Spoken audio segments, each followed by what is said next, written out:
Time for an update for this Pioneer earthquake rototiller. So, should you buy this rototiller? How durable is it? How well does it do the job? I got this rototiller at the beginning of May. I tilled a lot of land with it and the belt broke. It actually split along the length. This is supposed to be one piece, about 1 inch wide and 30 inches long. Remember that in case you need to find a replacement, because it's not easy to find a replacement for this belt. It's a unique design with grooves which overlap with the grooves on the shaft. I searched in local hardware stores and I couldn't find a belt. I had to rely on Earthquake to send me one. My tiller is still under warranty, so they sent it to me free of charge, and the Earthquake company was pretty good about it. But because of COVID, I still had to wait almost 2 months for the belt to arrive. So that could be a problem if you are in the middle of the season and you need to keep tilling. Luckily, I was done with most of the tilling at that time, and the belt finally came. The belt, it's just, it got ripped. This is the rest of the belt. The reverse belt is okay, it's here. So I installed the new belt. It was actually quite easy.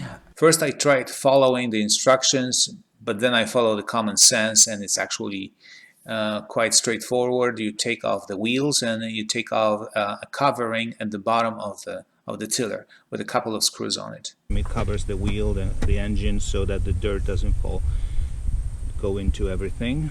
And there's a couple of screws, like it's not this one, there's a screw, it's this one here, and a couple of screws from the bottom. Quite easy to take it off. Make sure to remember to adjust the metal strings that engage the belts. When those metal strings are not properly adjusted at the proper tension, then you get the squeaky sounds, and the squeaky sounds indicate that there might be some damage happening to the belt because it's probably slipping, and then it could soon break. And that's what happened to me. I am getting some squeaky sounds right now as well with the new belt and properly adjusted strings, as I believe they are, but I think that's just because the tiller is working so hard, because our land is so difficult to till, and every now and then I get some squeaks.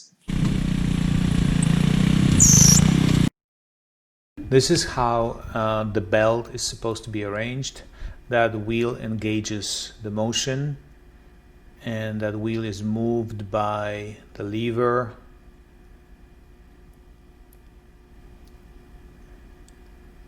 And through that string, you pull the lever down, and then the string passes the motion on to that little wheel and engages the belt.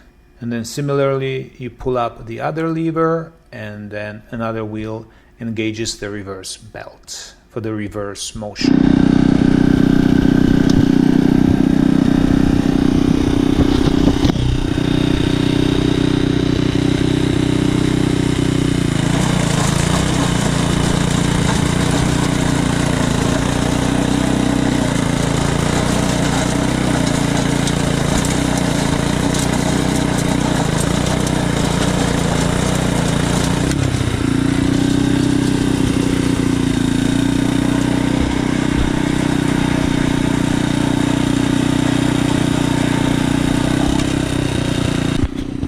Everything working perfectly, so back to work we go. The total amount of area that I rototilled with this machine is about probably close to 2 acres, maybe even more, because I rototilled the land over and over 2 or 3 times, at least the size of an acre, but not just once. If you were using this tiller in a small garden, just tilling a little plot of land, using probably earth that you would buy in a garden store from bags, no rocks, no roots, this would be no problem. Next year this machine won't have to work so hard because everything will be already plowed and tilled, and it will be much softer next year. But this first year, when we have to break new ground, it had to work very hard, and unfortunately the belt broke. So that's number one. Number two is some people complain about the size of the wheels, saying that this tiller gets stuck easy and it doesn't pull forward strong enough. And they think it's because of the wheels, that they are small. The problem is not the small wheels, but the low clearance from the ground. No matter how hard the wheels try to pull this rototiller forward, if the ground is uneven, then it's very easy for this machine to get stuck on a little hill, coming out of a furrow, going into a furrow, and so forth. And then you have to try to push it harder, tilt it onto one wheel, or do some other acrobatics trying to move it forward. So it's the low clearance that is the second problem. But still, looking at the big picture, I plowed a large area with this rototiller and it worked pretty well. And other than that, I like the engine starts very well.